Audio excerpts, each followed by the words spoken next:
When we were selecting and when I say we, I mean me, because Grant wasn't really involved in these decisions, but when I was selecting and designing the finishes for the kitchen, it was important to me to have a base light neutral for the countertops because I knew I wanted the backsplash at the cooktop area to be the wow factor in the space. So I selected a Cambria quartz, which is super durable. It's a beautiful, this is called Smithfield, and it's one of their cleanest whites that they have. It has very little movement into it.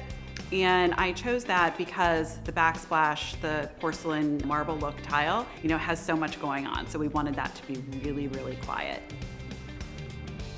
So selecting the cabinetry finishes and the door profiles was a little bit of a process, but again, wanting to stay in those earthy neutrals. So the cabinet door style is actually a little bit more modern than, well, especially Grant was expecting to see.